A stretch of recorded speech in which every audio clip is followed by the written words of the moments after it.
The coffee was still hot when Winifred Ashton found her husband dead. She had made it the same way she had made it every morning for 40 years. 2 scoops of dark roast filtered water, the old percolator that Neil refused to replace because he said modern machines made coffee that tasted like ambition without substance.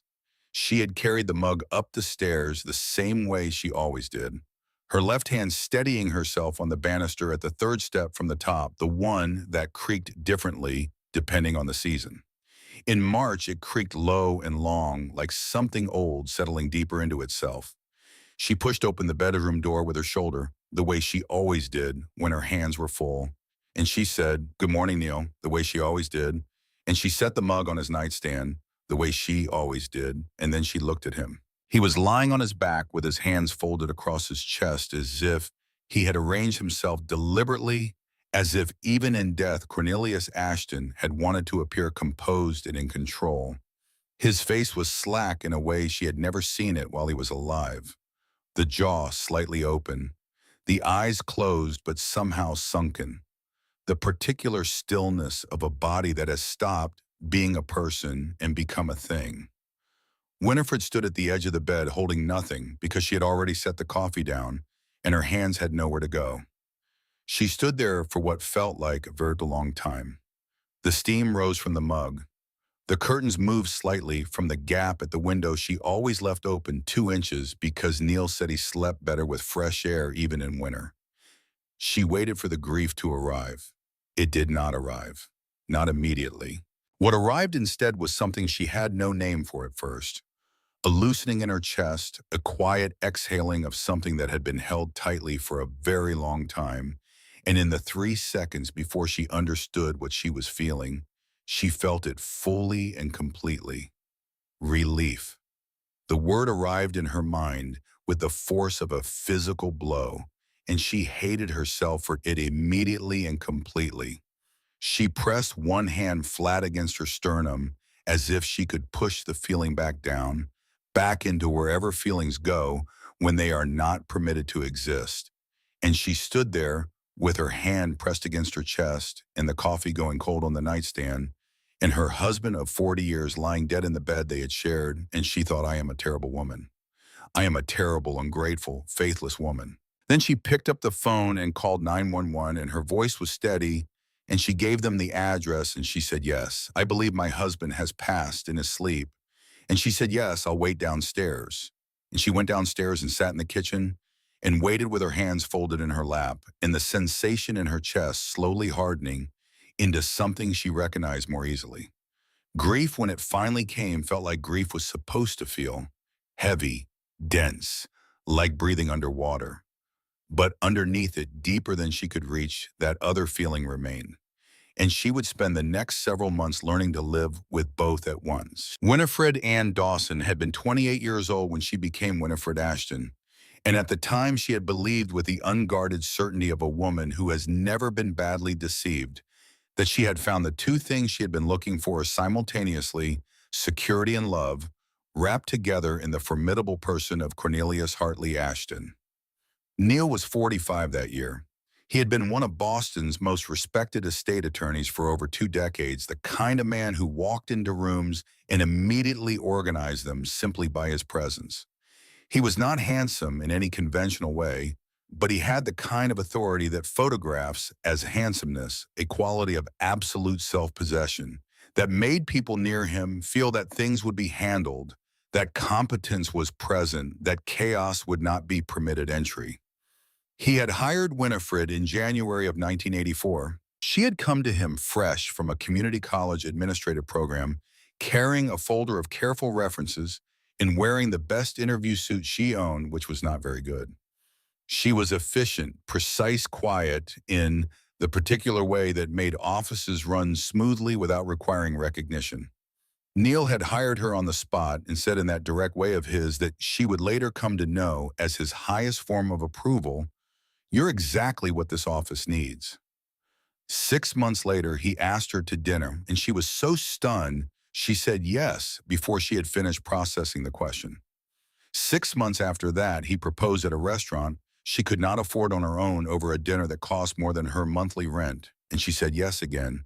And this time she had finished processing, and she meant it completely. What she had not fully understood in those first bright months of believing she had been chosen by a man of substance and weight was that being chosen by Cornelius Ashton came with a structure already in place, a life already in progress, a set of existing relationships that had calcified into something that would resist her presence, like a body resists a foreign object. Neil's children from his first marriage were 8, 6, and 4 years old when Winifred married their father. Beckett, the oldest, had his father's directness already at that age, but turned inward and defensive, deployed as a weapon rather than a tool. Cordelia, 6, was a study in performed sweetness, with cold eyes that saw everything and forgave nothing. Fletcher, the youngest, was the most genuinely confused of the three, old enough to feel the loss of the family structure he had known, not old enough to understand it. Their mother had left 2 years before Winifred arrived. This was a fact the children had absorbed and transformed into something that had nothing to do with their mother's choices and everything to do with the easiest available target, which was the woman who had taken her place. At the wedding reception held at Neil's Brookline mansion on a warm June afternoon in 1984, Cordelia had found Winifred alone near the garden for one deliberate moment and said in a voice sweet as poison, "You'll never be our mother. Don't even try." Winifred had tried anyway. For 4 decades she tried. She remembered every birthday with the diligence of a woman who understood that love is often expressed through showing up reliably in small ways. She attended every graduation, sat in bleachers, in folding chairs, in auditorium seats, and applauded with genuine feeling, even when the people she was applauding had not spoken to her with basic courtesy in years. She sent thoughtful gifts for every occasion, cards with personal notes, holiday arrangements that required hours of planning. She hosted Thanksgiving and Christmas and Easter and 4th of July with the precision of a professional and the warmth of a woman who desperately wanted these people to one day see her clearly. She bit her tongue through comments about her community college education that were never quite direct enough to be confrontational, but always precisely calibrated to land. She absorbed remarks about her failure to give Neil more children, which were delivered as observations about fate, but functioned as accusations. She endured years of being treated as a guest in her own home by people who visited as rarely as possible, but managed to make those rare visits feel like inspections. The mansion itself had been Neil's long before Winifred. A colonial in Brookline that he had bought in his 30s, beautiful and cold in the way of houses that are maintained rather than inhabited houses where everything is in its correct place, because the people who live there have learned to occupy space carefully. Winifred had spent those decades trying to make it a home, filling it with small warmths, flowers from the garden she had planted, intended herself, books arranged on shelves by subject, rather than by the appearance of intellectualism, the smell of real cooking rather than catered events. Neil had been in his way kind to her. He provided without reservation. He never raised his voice and never once his hand. He complimented her management of the household in the same tone he used to compliment his junior associates on a well-prepared brief. He brought her to social events and stood beside her and introduced her as my wife with a formality that satisfied the social requirement without conveying anything particular. But there was always a distance, a portion of himself that remained inaccessible, locked behind the door of the home office she was never invited to enter, behind the separate bank accounts whose statements she never saw, behind the weekend trips he took alone once a month, sometimes more, to what he called a property I inherited from a relative, a place to decompress. Early in their marriage, she had asked about their finances.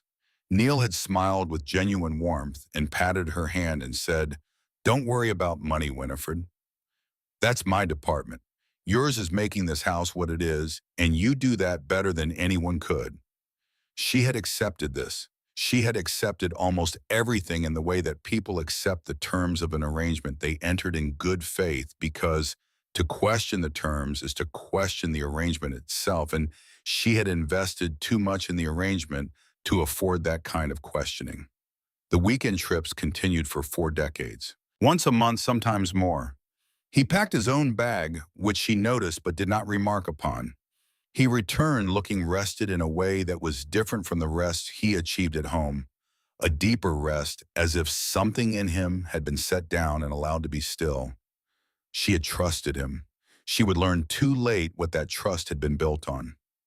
Neil Ashton died on a Tuesday morning in March, 3 months before his 85th birthday. The medical examiner confirmed what the attending physician had suspected: massive cardiac event, almost certainly instantaneous, no suffering. He had gone into his sleep with his hands folded, composed to the last. The funeral was enormous. 5 decades of Boston legal practice creates a network of obligation and respect that manifests most visibly in the attendance at memorial services, and the church was filled to standing with colleagues and former clients and judges and the kind of prominent families whose names appeared on hospital wings and university buildings. They came to pay respects to a man they had known as formidable, reliable, brilliant, and fair. Beckett, Cordelia, and Fletcher sat in the front pew with their spouses and children, presenting the image of a unified family in grief. The Ashton bloodline gathered to mourn its patriarch. They had arranged themselves with a precision that suggested the seating had been discussed in advance, and the message of the arrangement was legible to anyone who cared to read it. Winifred sat in the second row. Beckett had told her 3 days before the service that the front pew was needed for immediate family. He had said it with a careful neutrality that was worse than open hostility, because it required her to respond with equal neutrality to accept the reclassification without protest. She had nodded and said, of course, and she had sat in the second row and watched her husband's children occupy the space of grief that 4 decades of marriage had not earned her the right to share. The eulogies were extensive and genuinely moving in places. Neil's colleagues spoke about his legal mind with the reverence of craftsmen honoring a master. His former clients spoke about his integrity with the gratitude of people who understood what integrity costs. A federal judge who had known him for 30 years told a story that drew genuine laughter from the assembled crowd. Not one person mentioned Winifred. Not one person in 45 minutes of public remembering acknowledged the woman who had managed his household for those long years, who had made his social obligations possible, who had been present at every dinner party and holiday gathering and professional event that had helped sustain the reputation they were now eulogizing. She was invisible in her own husband's memorial service in a way that was so complete it almost felt intentional. At the reception afterward, held at Beckett's expensive house in a suburb north of the city, Winifred stood near a window with a glass of water and watched Neil's grandchildren run through rooms they were comfortable in at ease, in a family structure that had edges she had never been permitted past.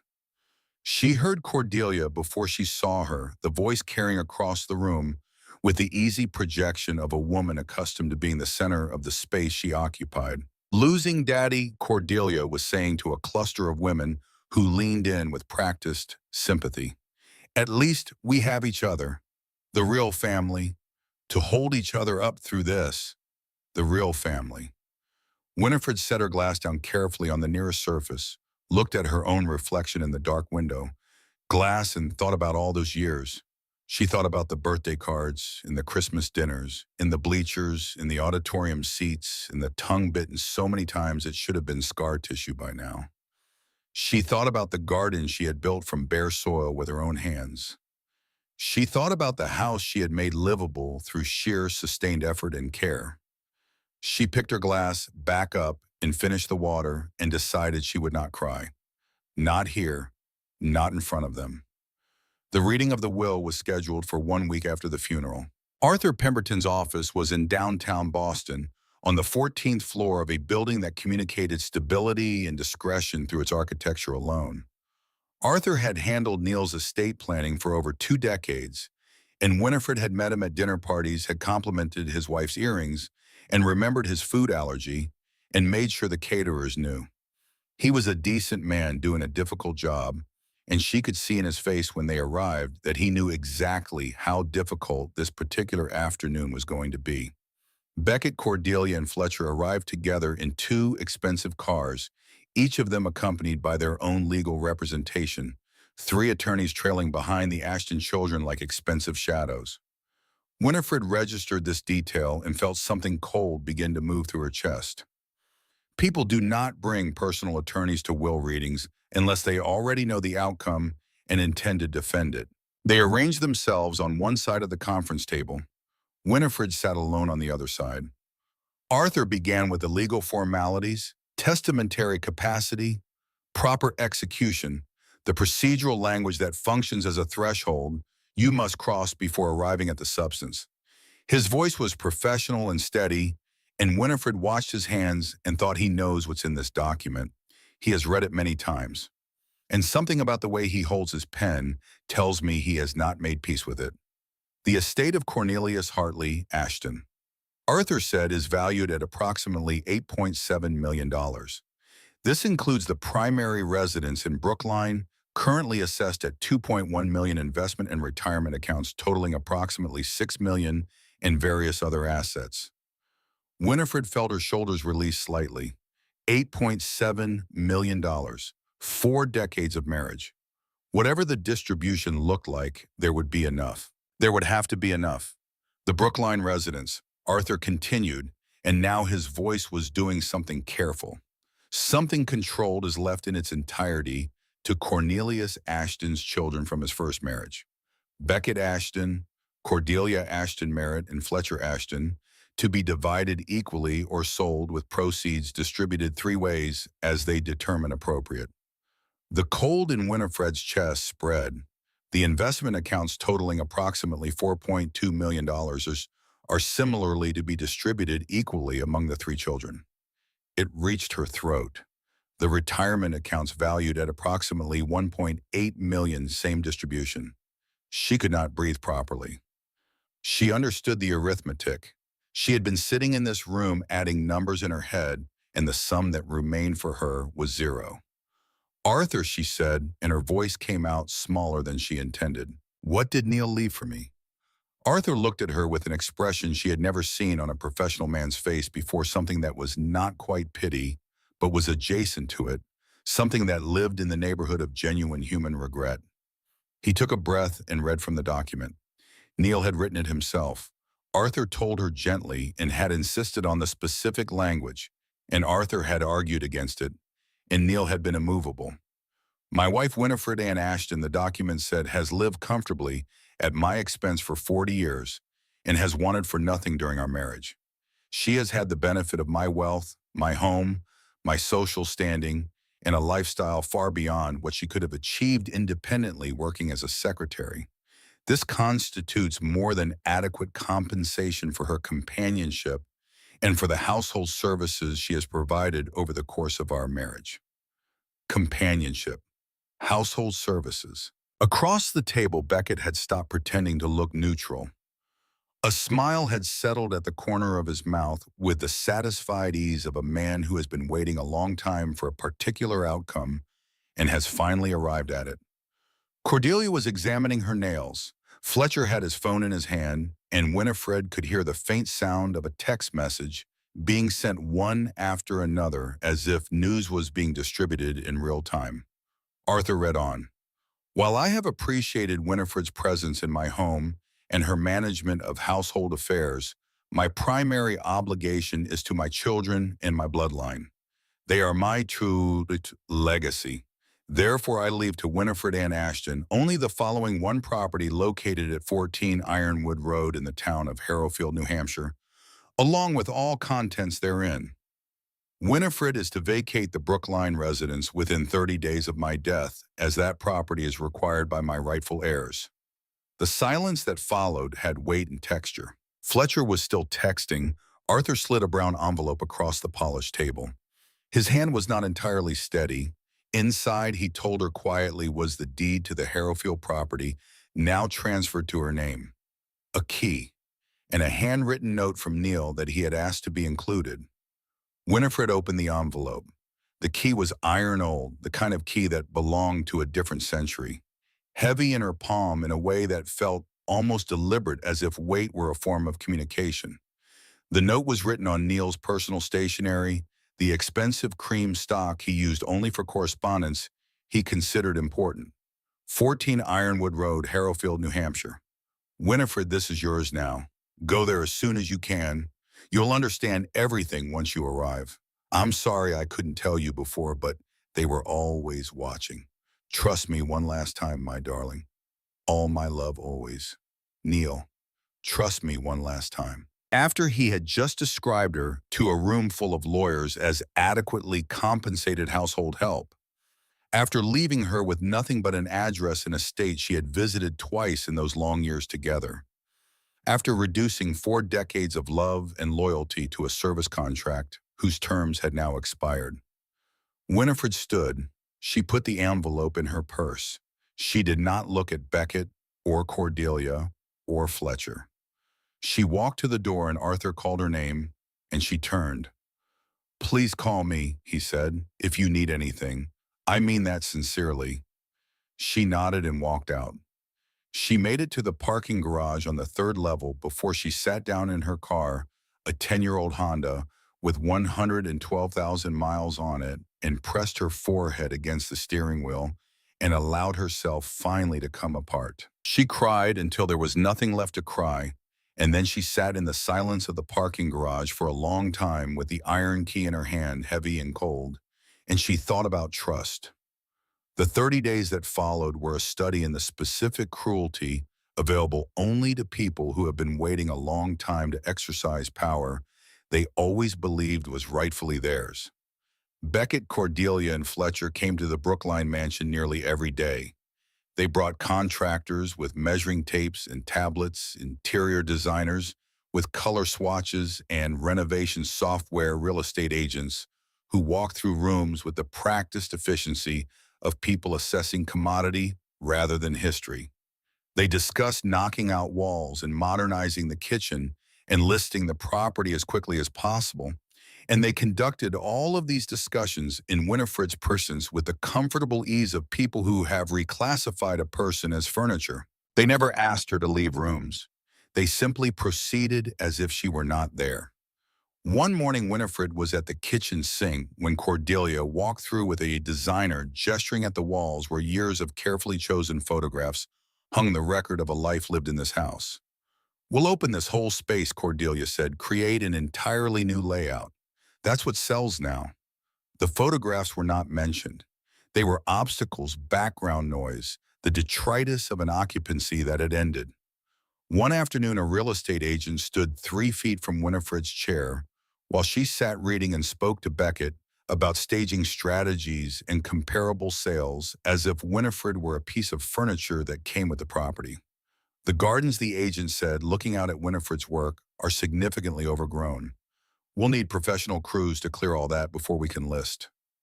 Those were her gardens, every rose, every herb bed, every perennial arranged to bloom in a sequence she had designed over years of observation and adjustment, the accumulated knowledge of a person who had given sustained attention to a piece of ground because it was hers, or she had believed it was hers, which had turned out to be a different thing entirely. The nights were the hardest.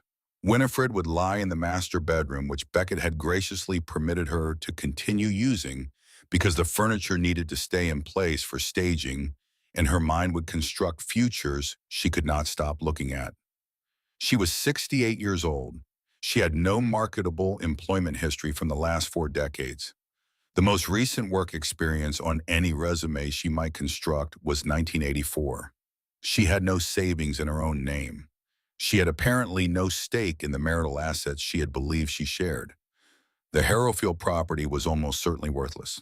A falling down structure in a town no one had heard of worth perhaps $50,000 if she was fortunate enough to sustain her for 3 years of careful living and then nothing. At 71 destitute, the arithmetic was clean and merciless. Some nights the fear became rage, and the rage was almost easier to bear than the fear because it required less imagination. She would think about years of service described as household services, and her jaw would tighten until her back teeth ached. She would think about companionship used as a synonym for the things she had given, and she would feel something hot and clean move through her chest that was nothing like grief and nothing like relief. On the 28th day, she was at the kitchen sink when Beckett and Cordelia's voices carried from the dining room with the unguarded volume of people who have forgotten or stopped caring that another person is within earshot. I honestly cannot believe he left her anything at all, Cordelia was saying. Dad felt guilty, Beckett replied. All that time is a long stretch to keep a person at arm's length, even if she was essentially just staff. The Harrowfield place was his way of easing his conscience without cutting into what we got. At least she has something to sell, Cordelia said. Most women her age with her background and no family would end up in some subsidized facility somewhere. She should honestly be grateful. They laughed, not cruel laughter, not cartoon villainy, casual laughter. The easy laughter of people who have never had to calculate whether they would be warm in winter, who have never lain awake at 3 in the morning building and rebuilding the mathematics of survival, who exist at a sufficient distance from consequence that other people's suffering reads as misfortune rather than as something that could, under different circumstances, be their own. Winifred stood at the sink and gripped the edge of the counter until her knuckles went pale and the porcelain edge cut into her palms, and she did not say anything, because all those years of training held even now, even at the bottom of everything, even when she had nothing left to protect by staying quiet. The conditioning held, for the last time. On her final morning in the Bruskeline mansion, Winifred woke before the sun and walked through every room alone, slowly the way a person walks through a place they are leaving for the last time and know it. She had expected this to be the moment grief arrived in its full weight, a lifetime of memory assembled in every corner and surface and threshold waiting to collapse on her. Instead, she felt almost nothing. The master bedroom was a room. The guest rooms held the ghosts of stepchildren who had occupied them as rarely as possible and been resented during those rare occupancies. The living room was where she had performed hospitality for people who had looked through her. The dining room was where she had served meals that were received as expected rather than given.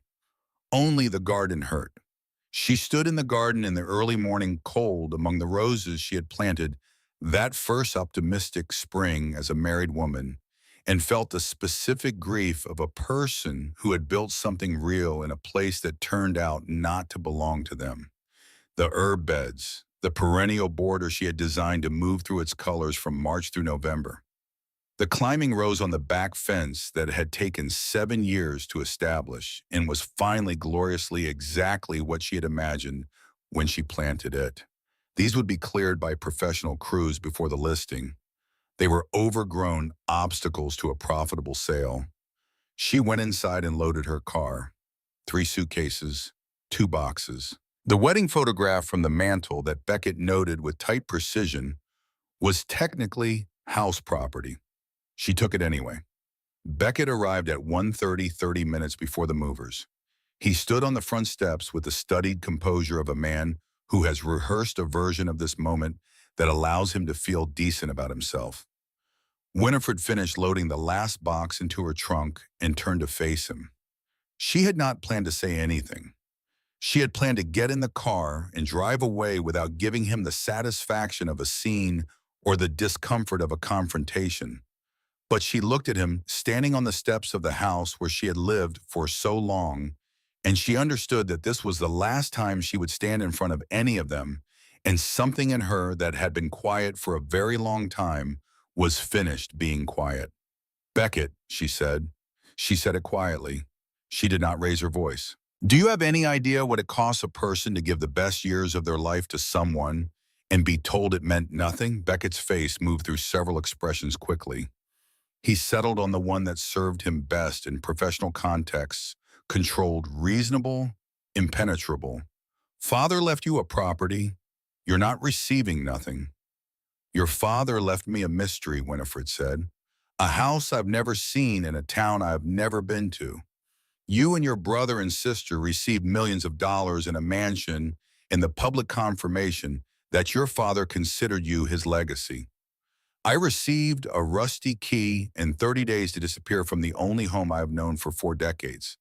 So no, Beckett, I don't think you have any concept of what this has been. She got in the car before he could respond. She started the engine. The brown envelope sat on the passenger seat beside her purse, and the iron key was inside it, and on the key was the address of a place she had never seen, and every possibility that remained to her at 68 years old was contained in whatever waited at that address. She pulled out of the driveway and drove north without looking in the rearview mirror. She had spent 4 decades looking back, adjusting, accommodating, smoothing over, making do. She was finished with looking back. The GPS said 2 hours and 40 minutes to Harrowfield, New Hampshire. Winifred Ann Ashton drove toward a future she could not see, carrying nothing but the accumulated weight of a lifetime she intended finally to put down. The road to Harrowfield changed character gradually the way a person's face changes when they stop performing and allow themselves to simply be. Interstate gave way to state highway. State highway gave way to two-lane county road. County road gave way to something that the GPS still called a road, but that functioned more as a suggestion, a narrowing between trees that had grown close enough over the decades to form a continuous canopy, filtering the April afternoon light into something green and moving and ancient. Winifred had been driving for nearly 3 hours, stopping once for gas and coffee at a station where the attendant had nodded at her with a particular acknowledgement of rural New England, not unfriendly, not warm, simply present, simply seeing her. She had spent the last hour of the drive preparing herself. She had done the preparation methodically, the way she had approached every difficult thing in a life that required her to absorb difficulty without visible reaction. She had constructed in her mind a clear and honest picture of what she was almost certainly going to find at 14 Ironwood Road, a structure in the late stages of structural failure. A roof compromised by decades of New Hampshire winters, floors rotted through in places, the particular smell of a building that has been losing its argument with moisture and time for too long. A property that a generous assessor might value at $40,000, that would require twice that to make habitable, that she could perhaps sell for something in between if she found a buyer willing to take on the project. She had prepared herself for ruin. What she had not prepared herself for was the trees. The oaks began appearing on both sides of the road about a mile before the GPS announced her arrival, enormous specimens that had to be 200 years old at minimum, their trunks wider than the span of her arms, their roots lifting and reshaping the road surface in ways that required her to slow to a careful crawl. They lined the approach like something deliberate, something designed as if the road had been laid out specifically to move between them rather than the trees having grown around the road. In the late afternoon light filtering through new April leaves, the effect was cathedral-like. Hush, the quality of air that belongs to old churches and old forests, in places where time has accumulated into something you can feel against your skin. Winifred stopped the car. She sat with the engine running and looked at the trees for a long moment. Then she looked at the GPS, which was insisting she had arrived.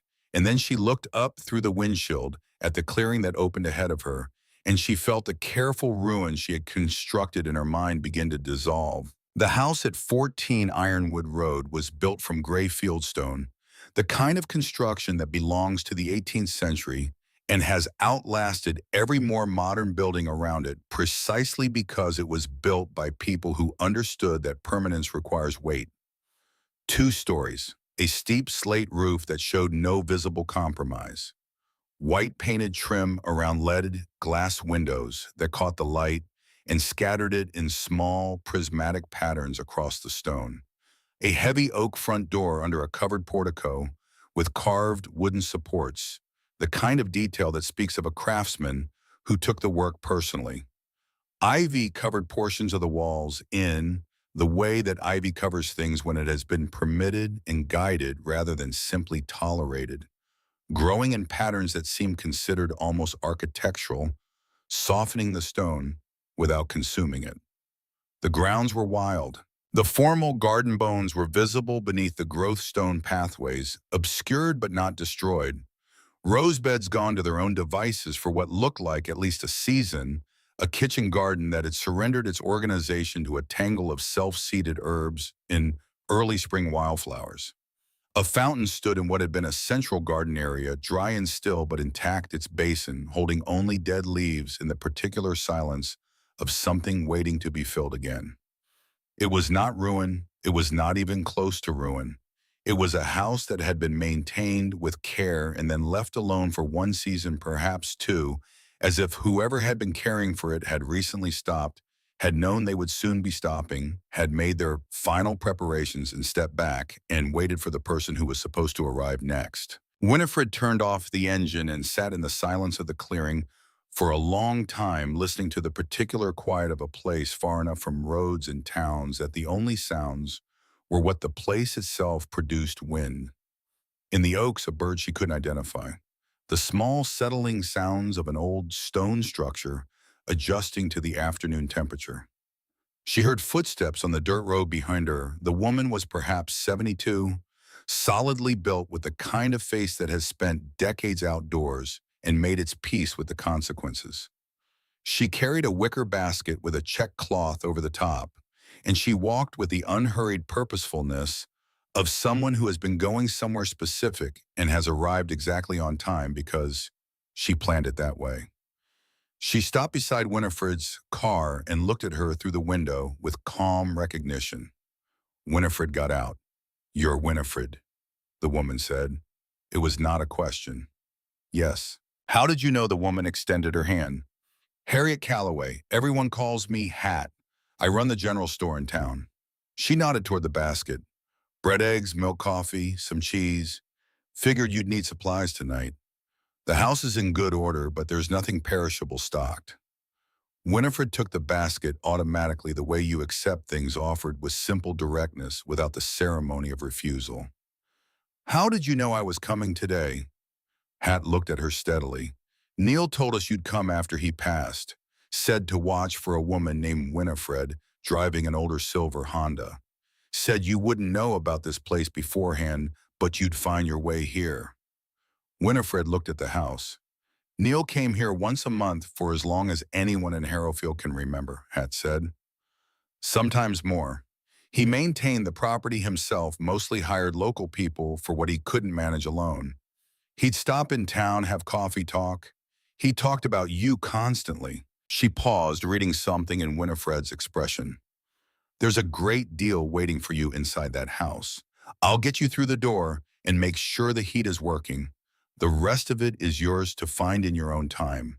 She said it simply, without drama, the way a person states a fact that has been established and requires no embellishment. Winifred understood with the clarity that surprised her that Hat was not going to explain things she had not yet discovered for herself. She was being offered assistance, not narration. She would have to read her own story. That felt exactly right. The key turned in the lock with a smoothness that contradicted its age and appearance entirely. The heavy oak door opened on hinges that were silent, recently oiled, and Winifred stepped across the threshold of 14 Ironwood Road for the first time and stopped moving. The main floor was open and warm in the way that stone houses are warm when they have been properly heated, a deep warmth that lives in the walls rather than the air. Wide plank floors glowed with the patina of centuries of use and decades of careful maintenance. A massive stone fireplace occupied most of one wall, its mantel carved from a single piece of oak in a design that suggested the work of someone who understood that beauty and function are not opposites. The furniture was simple and clearly chosen for comfort rather than impression. A leather sofa worn to the softness of long use, several chairs positioned to take advantage of the light from the leaded windows, a reading lamp beside the chair nearest the fireplace that had the look of something used regularly recently. Built-in bookshelves lined two walls filled with volumes that had the disorganized density of books that have actually been read rather than books arranged for appearance. Hand-woven rugs in colors that had softened over time covered portions of the floor. A side table held a lamp, and beside it a pair of reading glasses that Winifred recognized. And then she saw the photographs. They covered every available surface, every wall, every shelf not occupied by books, every table, every windowsill, every inch of vertical space that could hold a frame. Dozens of photographs, scores of them, perhaps more than 100, Every single one was of her. Winifred at their wedding in 1984, 28 years old in the white dress she had saved for 3 months to buy, her face turned slightly toward the camera with an expression of such unguarded hope that looking at it now so many years later felt like looking at a different person. Winifred in the Brookline garden, kneeling in the soil with dirt on her hands and genuine absorption on her face, the face of a person doing exactly what she is suited to do. Winifred laughing at something outside the frame, her head thrown back, her whole body participating in the laughter. Winifred reading in a chair with afternoon light across her hands and her face entirely unaware of being observed. Winifred in winter and spring and summer and autumn, at different ages, in different rooms, in different moments of simply living her life, captured with the care of someone who had been paying attention for a very long time. She had not known these photographs were being taken. She had not posed for any of them. They were candid in the most complete sense, the photographic record of a woman being genuinely seen by someone who had found her endlessly worth looking at and had never once told her so. Had moved quietly to the thermostat and confirmed the heat was running and set the basket on the kitchen counter. She turned at the door and looked at Winifred, standing in the center of the room, surrounded by years of her own image, and her expression held the particular gentleness of a person who understands they are witnessing something private. "He loved you," Hat said. Anyone who walked into this room knew that immediately. This was the place he came to remember who he actually was. She paused. "The study is under the stairs. He left something on the desk for you, when you're ready." Then she left, pulling the door closed softly behind her, and Winifred was alone in the sanctuary with the photographs of herself and the particular silence of a house that has been waiting. She stood there for a long time. When she finally began to cry, it was not the grief she had been managing since March, the heavy underwater grief of loss and humiliation and fear. This was something older and more complicated, the crying of a person who has just discovered that something they believed was not true, that what they thought was absence was actually a form of presence, that what felt like neglect was in its own deeply flawed and insufficient way something else entirely. She cried until she was finished. Then she washed her face at the kitchen sink, drank a glass of water, and walked to the door under the stairs. The study was small, 10 feet by 12, no windows, the kind of room built for concentration and privacy. 3 walls were lined floor to ceiling with built-in shelving, but unlike the bookshelves in the main room, these shelves held files.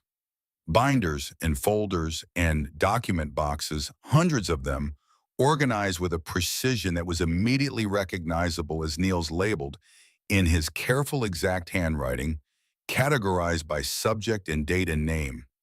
The 4th wall held an antique mahogany desk with a green-shaded banker's lamp.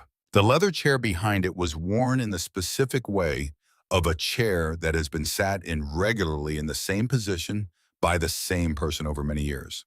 A dent in the seat cushion, shaped exactly like someone settling into work. In the center of the desk, positioned with unmistakable deliberateness, was an envelope. Cream-colored heavy stock, the expensive paper Neil reserved for correspondence he considered significant. Sealed with actual wax, a detail that struck Winifred as both old-fashioned and precisely intentional, as if he had wanted this to feel ceremonial, to carry the weight of something that had been a long time coming. Across the front in Neil's handwriting, "My Winifred." She sat in his chair and broke the seal and read. The letter was 5 pages, written in the careful, precise hand of a man who had spent 50 years choosing words for their legal and human weight simultaneously. "My dearest Winifred," it began. "If you are reading this, I am gone, and you have found the house. I need you to understand several things, and I need to ask for your forgiveness. And I need you to know, before anything else, that you were the truest thing in my life." He explained the property first with the methodical clarity of the attorney he had been for 5 decades. His Uncle Thomas had left him 14 Ironwood Road in June of 1984, 3 months after their wedding, along with a letter that said, "Only protect this place for someone you love more than your own ambition. It deserves to shelter real love, not performance." He had deeded the property to Winifred's name in September of 1984, within 3 months of inheriting it. The transfer was structured as an outright gift entirely separate from their marriage, predating any argument about marital assets by 4 decades. It was legally untouchable. He had made certain of it. Then he explained the will. Every word of the language describing her as adequately compensated had been written with deliberate calculation. Neil had known his children. He had watched them for decades with the clear-eyed honesty that he had been too weak to act on in life, and he had understood that any visible provision for Winifred in the estate would be challenged, would be attacked by attorneys who specialize in exactly this kind of challenge, would be tied up in litigation for years while she aged alone with nothing to live on. The public will had to look like what Beckett and Cordelia and Fletcher expected and wanted to see. The real provision had to be invisible to them until it was legally unassailable. He had given them what they wanted. He had given Winifred what she needed. These were not the same transaction. The filing cabinets he wrote contained the documentation of everything: the deed, the trust accounts, the maintenance fund that will cover all property expenses for the next 50 years, taxes and utilities and repairs, and insurance fully funded and administered by a bank in Concord that has its instructions in writing. You will never need to worry about losing this house. It has been yours since 1984. It will remain yours for as long as you live and yours to dispose of as you choose after. Then he wrote about the 3 children. He wrote about them with an honesty that Winifred suspected he had never permitted himself to speak aloud. He wrote that he had failed them in the years after their mother left, had chosen emotional distance as a management strategy for his own grief, and called it stability, had given them everything material and almost nothing essential, and had produced 3 adults who measured love in the language of acquisition because that was the only language he had taught them. He wrote that he was responsible for who they had become and that he had spent a great deal of the last decade trying to determine whether correcting his failures meant giving them everything they demanded or whether it meant something harder and more genuinely useful. He had decided on something harder. The trusts he had established for Beckett, Cordelia, and Fletcher were real. The money was real. But the conditions attached to the trust were constructed with the precision of a man who had spent 50 years building legal structures and who knew exactly how to make them simultaneously unassailable and nearly impossible to satisfy. Beckett's access required continuous verified employment and annual character evaluations administered by a retired federal judge Neil had known for 30 years. Cordelia's required demonstrated stable family relationships, a condition that her 3 divorces and her estrangement from her own children made almost impossibly difficult to meet. Fletcher's required his direct hands-on management of the investment portfolio. No delegation permitted full personal accountability, annual independent audits. He had looked at each of his children and found the specific weight they were least equipped to carry and placed it squarely in their path. And the Brookline mansion, the property, carried a substantial mortgage Neil had taken out against it in 2022, 2 years before his death, converting what appeared to be a clear asset into a significant liability that his children would inherit alongside the deed. Historical preservation easements placed on the property years earlier required any sale to pass through a committee review process that would take a minimum of 9 months and could be denied entirely. They would not be able to sell it quickly. They would not be able to afford to keep it. He had given them exactly what they fought for, and he had made certain it would cost them. He wrote about the filing cabinets last. 5 decades of estate practice accumulated a great deal of information about a great many prominent Boston families. Information that had never been used, that would never be used by a man of his ethics, but that it had been carefully documented and preserved, because information of that kind is insurance. And insurance is something that a man who genuinely loves a woman provides for her in every form available to him. If Beckett or Cordelia or Fletcher ever challenged her ownership of 14 Ironwood Road, if they ever attempted to make her life difficult through legal or social pressure, the files gave her the means to protect herself completely. The letter ended, I was a coward in life, Winifred. I chose peace over justice, silence over standing up for you, publicly accommodation over the courage you deserve from me every single day we shared. I failed you in the ways that were most visible and most painful. I am sorry. I have tried to succeed in death in the ways that matter most practically. This house, this protection, this documentation, these are not adequate substitutes for the husband you deserved, but they are what I had the capacity to give you, and they were given with more love than I ever managed to show while I was breathing.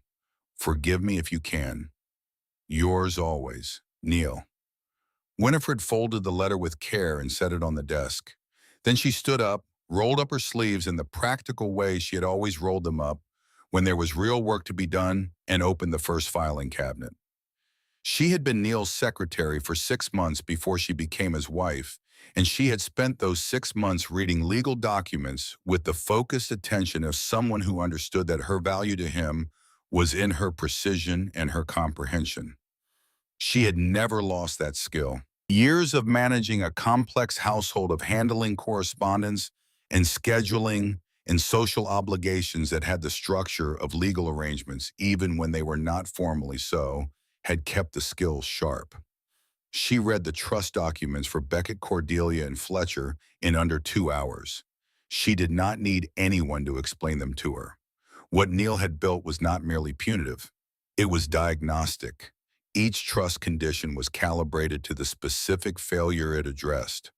Beckett had spent his career coasting on his father's name and his own social confidence, moving from position to position when accountability arrived, running a company that Winifred now saw reading the financial documentation Neil had assembled, carrying debt it could not sustain. The employment continuity requirement would expose exactly what Beckett had been avoiding. Cordelia had spent her adult life constructing a public persona of warmth and family devotion, while systematically alienating every person who had loved her 3 husbands, her own children. The record was there in Neil's careful documentation, factual and unemotional and complete. The stable family relationship requirement would require her to become in practice the person she had only ever performed being. Fletcher had spent his adult life in the comfortable shadow of his older siblings, making no independent decisions, building no independent capacities, relying on personality to substitute for competence. The direct management requirement would not destroy him. It might, if he applied himself with genuine effort, actually build him into something. Neil had left that door open deliberately. Winifred sat back in the chair and looked at the filing cabinets and thought about 4 decades of weekend trips to this house, this study, this desk. She thought about Neil sitting where she was sitting now, surrounded by the documentation of lives and secrets and arrangements, and she thought about the photographs covering every wall of the main room, and she thought about the 5 pages of handwriting on cream stationery, and she tried to hold all of it simultaneously. He had been a deeply flawed man. He had been weak in the specific way of people who choose comfort over courage and call it wisdom. He had let her sit in the second row at his own funeral. He had let all those years pass without once publicly and unambiguously choosing her. But he had also built her a fortress, and he had been building it since the 3rd month of their marriage. The phone rang. It was Arthur Pemberton. Winifred, he said, his voice carrying the careful tone of a man delivering news he had been preparing to deliver. I want you to be aware of a development. Beckett has retained litigation attorneys. He's filing a motion to have the Harrowfield property classified as a marital asset subject to estate division. His argument is that any property of significant value transferred during the marriage should be considered jointly held regardless of the deed structure. Winifred looked at the filing cabinet labeled Deed and Title Documentation, 14 Ironwood Road, Harrowfield, NH. She looked at the cabinet beside it labeled Ashton Children, Trust Instruments and Personal Records. Let them file, Arthur, she said. I have 4 decades of documentation in this study, and I understand every page of it. They are welcome to come to court. A pause on the line. Then Arthur said, with something in his voice that sounded like the particular satisfaction of a man who had been waiting to hear exactly this, I'll be ready to support you." She set the phone down and returned to the files. Outside, the April evening was settling into the clearing around the old stone house, the light going amber and long through the oak trees, the first peepers beginning in whatever wet ground lay beyond the tree line. The small, insistent sound of spring arriving in New Hampshire without asking permission from anyone. Winifred worked until the banker's lamp was the only light in the study, reading and organizing and understanding building. In her mind, a complete picture of the structure Neil had spent 4 decades constructing on her behalf, every legal buttress, every documented protection, every carefully placed barrier between her and the people who had spent just as long waiting to reduce her to nothing. She was not afraid. She was, for the first time in a very long time, something she had almost forgotten the feeling of. She was prepared. They came on a Thursday morning in early May, 3 weeks after Beckett had filed his motion. Winifred heard the car before she saw it, the sound of an expensive engine negotiating the dirt road with the particular reluctance of machinery designed for different surfaces, built for highways and parking structures, and the smooth certainty of places where money had already arrived and made itself comfortable. She was in the garden when she heard it on her knees in the soil beside the old kitchen bed, pulling winter debris from around the first green shoots of what would become, she had already decided, a substantial herb garden. Her hands were dirty. She did not clean them. She stood and watched the black Mercedes appear at the edge of the clearing and stop. Beckett got out first, then Cordelia, then Fletcher, 3 of them emerging from the car in their city clothes, their Boston professional attire, their good shoes that were already collecting Harrowfield dirt. And they stood beside the car and looked at the house with expressions that moved through several stages in quick succession. She watched the stages clearly from across the garden. First, the expectation of ruin, the posture of people prepared to find exactly what they had been told to expect. Then the confusion of finding something else entirely. Then the recalibration, the visible adjustment of an argument that had been constructed around one set of facts encountering a different set. The house was beautiful in the May morning light. The ivy had leafed out fully in the 3 weeks since Winifred had arrived, and the stone walls held a warmth that the April cold had not permitted. She had cleared the central pathway through the garden, re-leveled 3 sections of stone border, pruned the rose beds back to a shape that was beginning to suggest their original design. The fountain was still dry, but she had cleaned the basin and the surrounding stonework, and even empty it had recovered a dignity that overgrowth had obscured. She had also that morning put on the clothes she had worn to Neil's firm's annual dinner for 15 consecutive years. A simple dark dress that fit well and said nothing she did not intend. She walked toward them across the garden with the unhurried steadiness of someone who has nowhere else to be and has decided to use all the time available to her. Winifred, Beckett said. His voice carried its professional register, controlled and reasonable. The voice he used in boardrooms and depositions. The voice that communicated authority without requiring a raised volume. "Beckett," she said. "Cordelia." "Fletcher." She looked at each of them in turn. Cordelia was wearing large sunglasses despite the overcast sky, which Winifred recognized as a choice rather than a necessity. Fletcher was looking at the house with an expression she had not seen on him before, something that was not quite discomfort and not quite shame, but lived in the territory between them.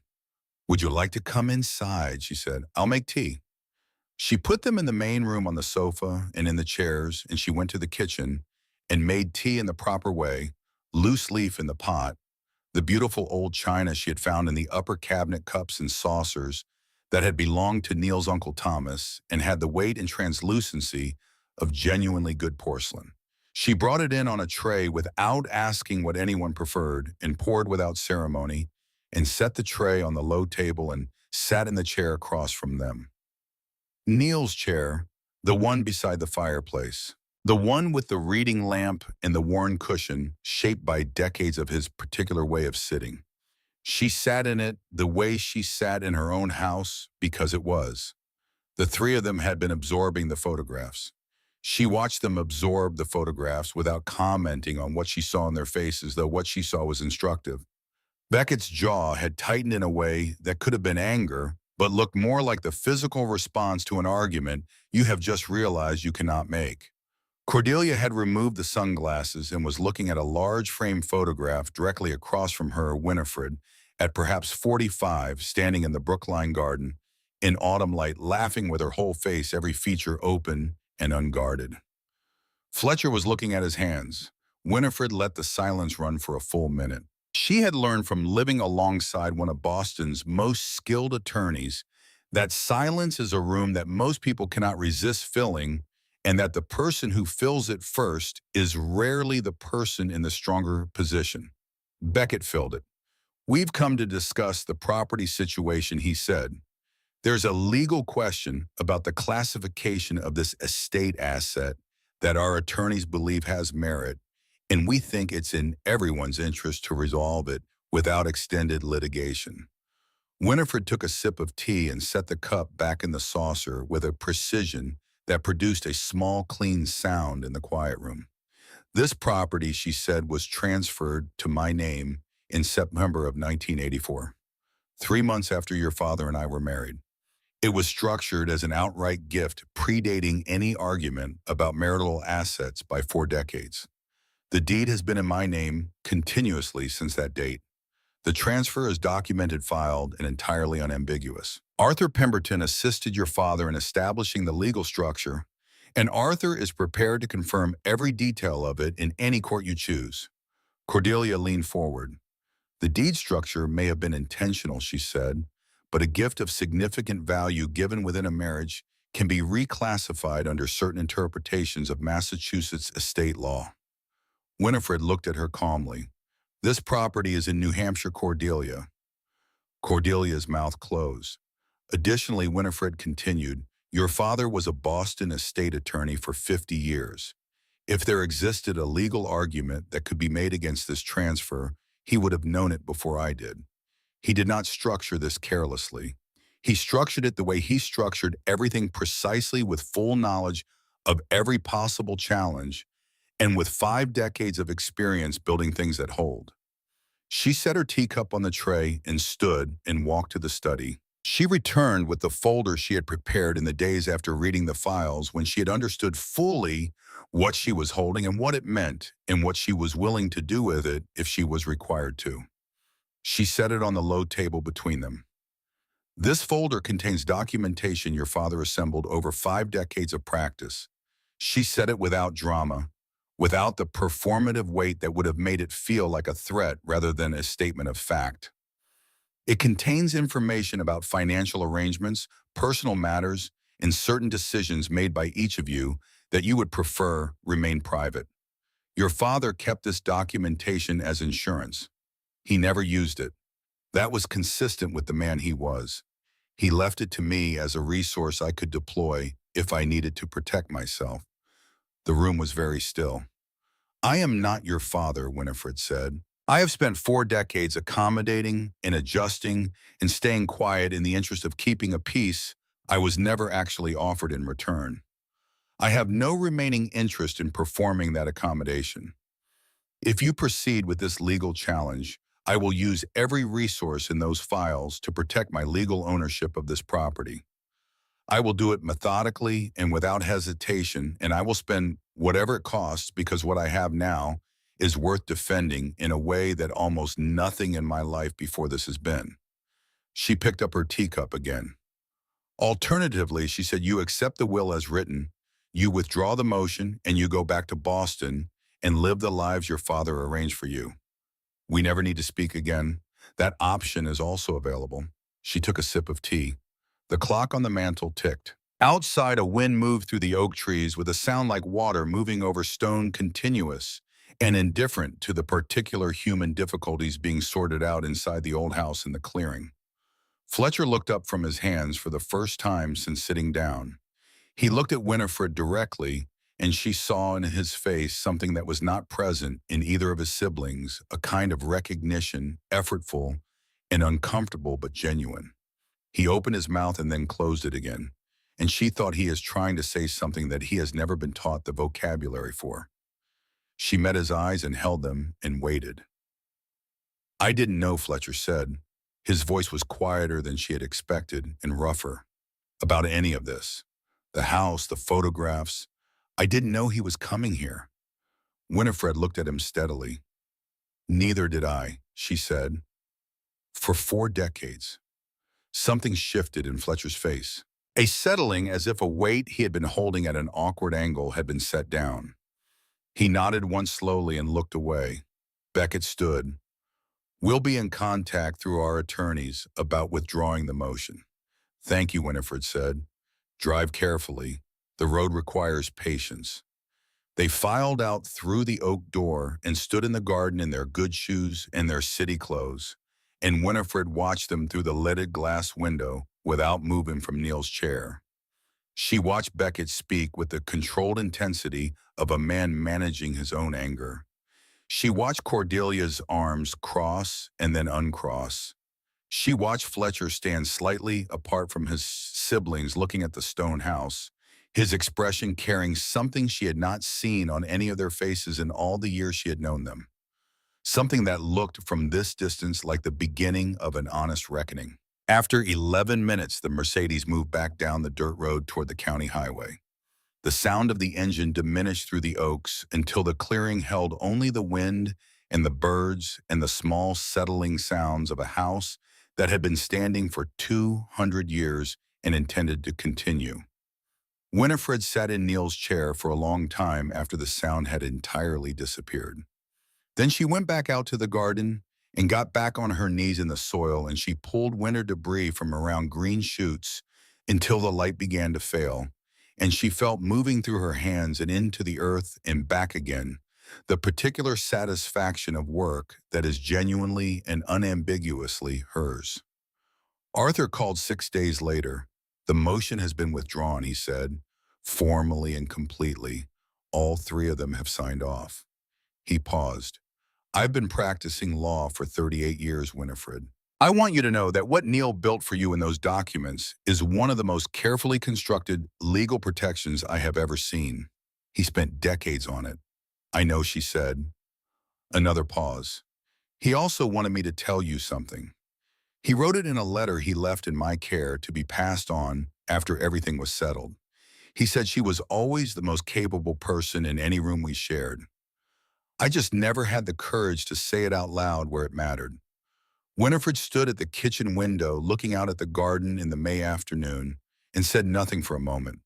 Then she said, "Thank you, Arthur, for everything you did for him and for me." She hung up and stood at the window for a long time watching the garden she was rebuilding, and she allowed herself to feel fully and without management the complicated truth of loving a person who was genuinely insufficient in specific and important ways and genuinely devoted in other ways, that had taken all those years and a stone house in New Hampshire to become visible. She did not resolve the complication. She held it instead the way you hold things that are too complex for resolution carefully with both hands, without pretending they weigh less than they do. Then she put on her work gloves and went back outside. Summer came to Harrowfield the way summer comes to northern New England, tentatively at first, then with sudden conviction, the temperature rising over the course of a single week, from the chill of late spring to a warmth that turned the oak canopy into something dense and green and absolute. The sanctuary, as Winifred had begun calling it privately then aloud when she mentioned it to, had transformed with the season, the garden responding to attention and water, and the natural momentum of plants that had been established for years and needed only the removal of obstacles to return to their original purpose. She hired 2 men from town to help restore the stone pathways. A woman named Carol, who had grown up on a farm in Vermont and now lived in Harrowfield with her husband, came twice a week to help with the heavier garden work and stayed for lunch and became gradually and without ceremony someone Winifred genuinely looked forward to seeing. Hat continued her morning visits with the reliable warmth of a person who understands that presence is its own form of sustenance. Winifred learned Harrowfield the way you learn a place that is genuinely yours, slowly through accumulated experience rather than deliberate study. She learned that the diner on Main Street served the best coffee she had ever tasted from a machine older than some of the town's residents, operated by a man named George, who had inherited the recipe from his father and treated it with the seriousness of a family obligation. She learned that the library, housed in a building from 1887, held a local history collection that absorbed 3 of her afternoons before she noticed the time. She learned the names of people who waved when she walked down the main street, and the names became faces, and the faces became stories, and the stories became the particular texture of a community that has been sustaining itself through New England winters for long enough that it has developed real opinions about what matters. She attended the small white church on Sundays, sitting in the third pew, which had identified as the best acoustics in the building, and discovered that the minister, a tall, quiet man named Reverend Aldous, preached with the unshowy plainness of someone who had thought carefully about what he actually believed and had decided that was sufficient. Several people told her stories about Neil. The church roof Reverend Aldous told her after a Sunday service in June was replaced 3 years ago. Anonymous donation, but we knew. He came to services when he was here, sat in the back, never wanted acknowledgement. Hat told her that Neil had funded a college scholarship for a local boy whose family had no means for it, structured it as an anonymous academic award through the Town Historical Society, and had never permitted his name to be attached to it. Carol told her that when her husband had been ill the previous winter and they had been unable to pay for a specialist appointment, a check had arrived from an attorney's office in Boston with a letter stating only that it was a community health support fund administered by private donation and required no repayment. These were not the stories of the man Winifred had known in Boston, the man of careful distances in professional authority in monthly disappearances. They were the stories of the man he had apparently been able to be when the performance was not required, when the weight of his Boston life and his Boston identity and his children's expectations was not present in the room. She thought about this for a long time over the course of that summer, sitting on the stone porch in the evenings while the light went long and amber through the oaks. She thought about a man who had been capable of genuine generosity and genuine love and genuine connection, who had possessed all the qualities required for the life she had wanted to share with him, and who had been, in some fundamental way, she could not entirely explain, unable to access those qualities in the context of the life they had actually shared. She had deserved more. That was simply true, and she held it plainly without hedging it into something more comfortable. She had deserved a husband who could love her publicly and unambiguously, and without requiring a lifetime to arrive at full disclosure. She had deserved to know about this house while she was young enough to have spent summers in it. She had deserved someone who understood that protection, however carefully constructed, is not a substitute for presence. She held that truth plainly, and alongside it she held the photographs on the walls of the main room. The maintenance fund covering 50 years of security. The 5 pages of careful handwriting on cream stationery. The message Arthur had delivered. She held both truths. They did not cancel each other. They were simply both true the way complicated things are true fully and simultaneously and without resolution. She found over the course of that summer that she could live inside that complication without being diminished by it. That was new. That felt like something she had been working toward for a very long time without knowing it was the destination. The news from Boston arrived in pieces over the summer and fall, conveyed through Arthur Pemberton in his periodic calls and through the occasional item that Hat clipped from the Boston Globe and left on the store counter with the neutrality of a woman delivering information without editorializing about it. The Brookline mansion had not sold. The Preservation Committee review was ongoing. The mortgage payments were consuming a significant portion of what the 3 children had expected to be liquid assets. The legal fees from the challenge they had withdrawn had been substantial. Beckett's trust access had been suspended after the employment continuity review. His company, it emerged, had been carrying debt at a level that the independent trustee determined constituted financial instability inconsistent with the trust requirements. He was contesting the determination which required additional legal fees. Cordelia had attempted to satisfy the stable family relationship requirement by initiating contact with her estranged children. The attempt had not gone smoothly. The retired judge administering the trust evaluation had noted in his assessment that the difference between genuine reconciliation and performed reconciliation was visible to anyone paying attention, and that he was paying attention. Fletcher had surprised everyone, including apparently himself. He had not delegated the investment management. He had hired a financial advisor as a consultant, which the trust permitted, and had made himself present for every decision, asking questions that his advisor described to the trustee as surprisingly good for someone at the beginning of this kind of work. He was losing money in some areas and recovering it in others, and learning slowly and expensively the difference between the two. The trustee's last assessment had noted measurable improvement in his engagement and understanding. Neil had not given his children an inheritance.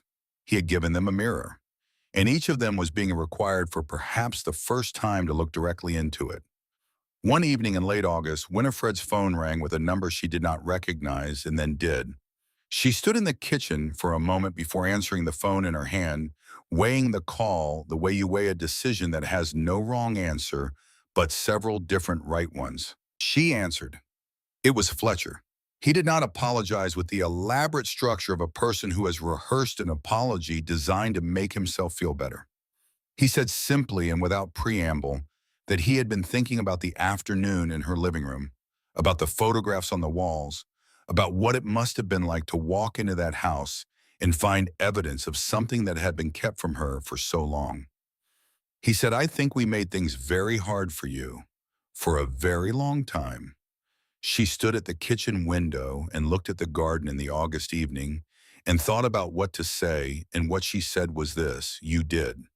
But your father made choices that made it easier for you to do that than it should have been. That belongs to both of you. A long silence. I'm trying to do something different, Fletcher said. With the trust, with the investments. I don't know if I'll manage it, but I'm trying. That's all any of us can do, Winifred said. After she hung up, she stood at the window for a while longer. She did not feel the warmth of reconciliation, which would have required more than one honest phone call to earn. But she felt something smaller and perhaps more durable, the recognition that people are capable of beginning to change, and that witnessing the beginning of that change does not obligate you to anything, but it does mean something. She returned to the life she was building and let that be enough.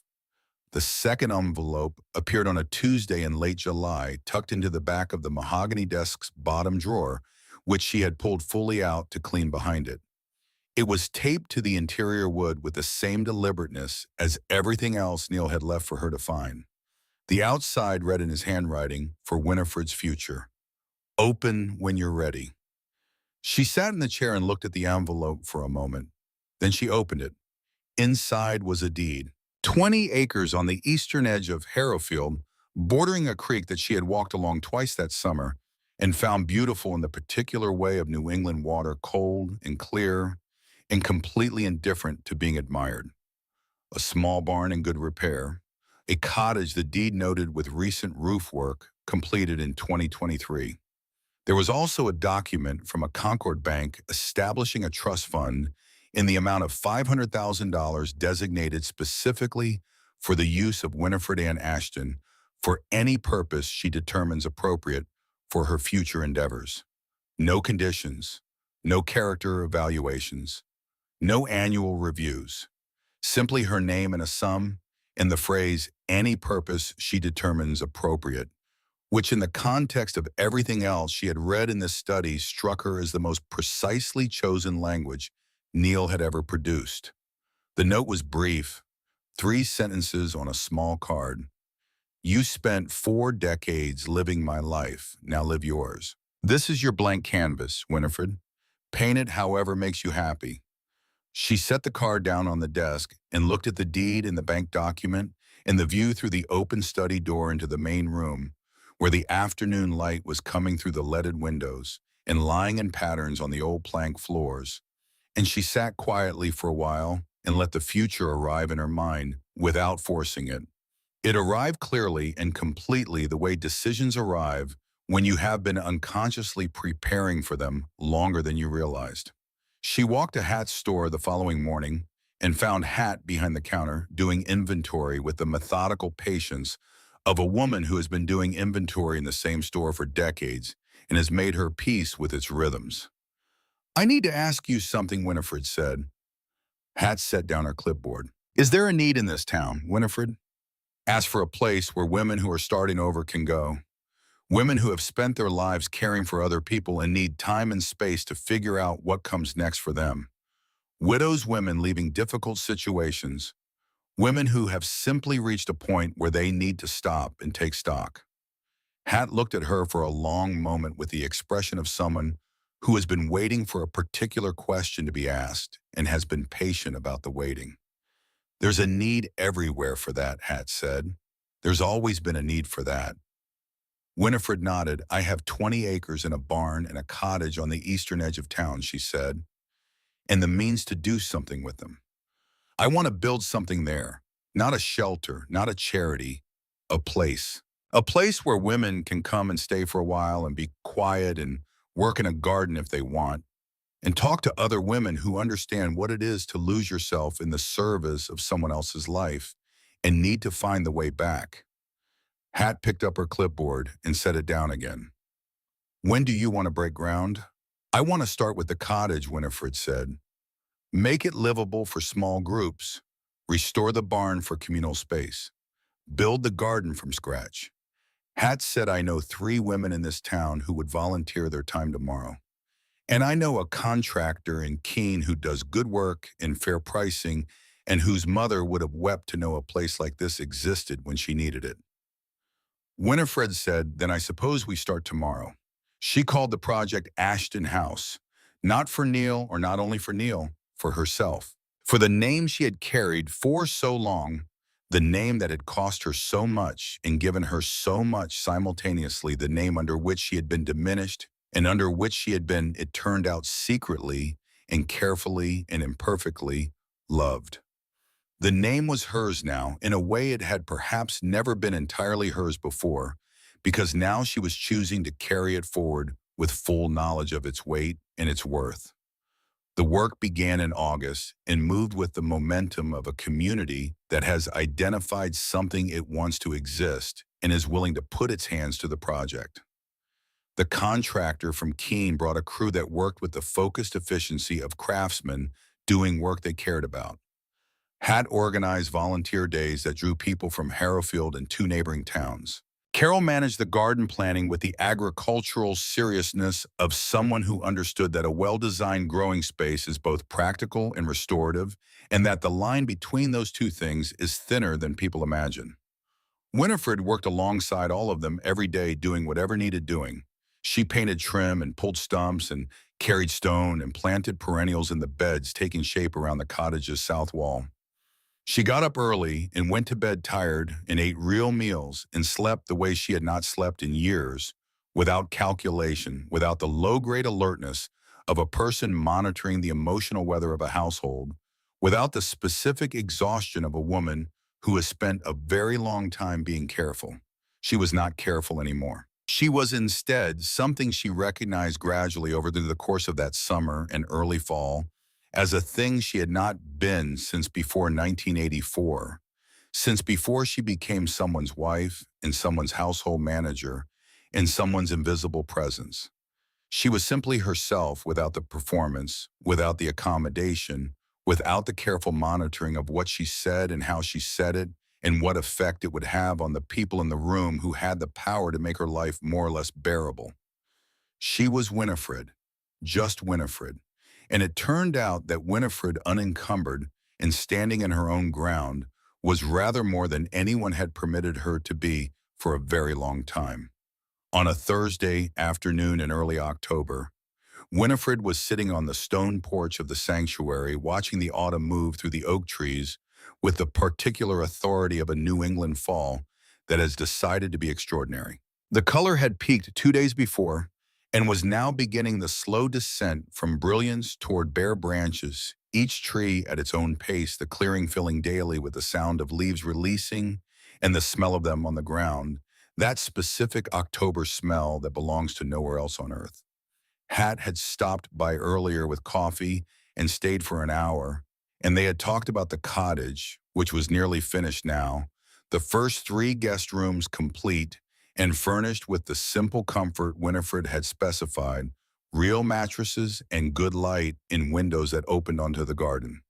They had talked about the first women who would come in the spring, three referrals already confirmed through a network of social workers and grief counselors that Hat had mobilized with the efficiency of a woman who knows everyone in a 50-mile radius and is owed favors by most of them. After Hat left, Winifred sat alone with her coffee in the October light, in the oaks, in the particular quality of silence that Harrowfield produced in the late afternoon when the day was winding down and the evening had not yet arrived, and the world held very still for a moment between them.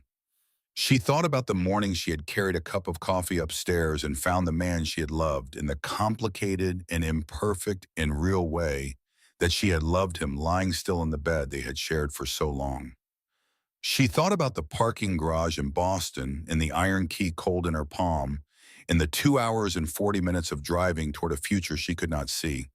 She thought about a brown envelope on a conference table in a room full of people who had already decided what she was worth and had been wrong in every direction, simultaneously wrong about her worth, wrong about what they had won, wrong about what they had lost by never having seen her clearly. She thought about her hands in the soil of the kitchen garden that morning, pulling the last of the summer's growth back to make room for what the spring would bring.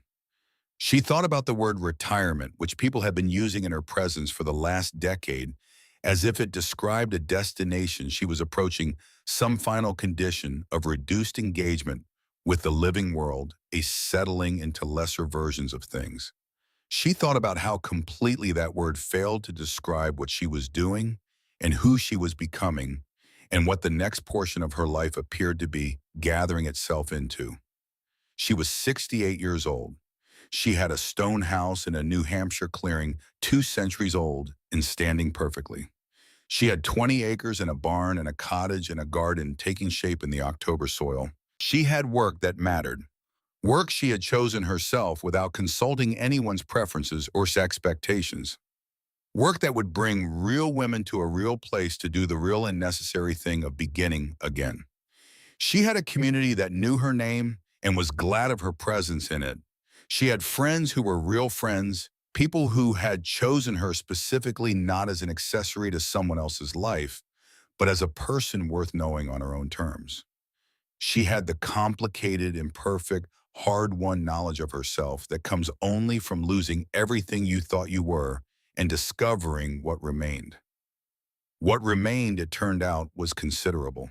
The last light moved through the oaks and touched the stone walls of the house and lay warm and brief and golden across the porch where she sat, and the leaves came down around her one by one with the unhurried certainty of things that fall because they are ready, and Winifred Ann Ashton sat in the middle of the life she had finally, at 68, begun to actually live. She was not starting over. She had never been starting over. Starting over implies that what came before was the real beginning, and this is merely a repetition, a second attempt at something that failed the first time. What she was doing was nothing like that. At 68, Winifred Ashton was not starting over. She was, for the very first time in her life, simply starting.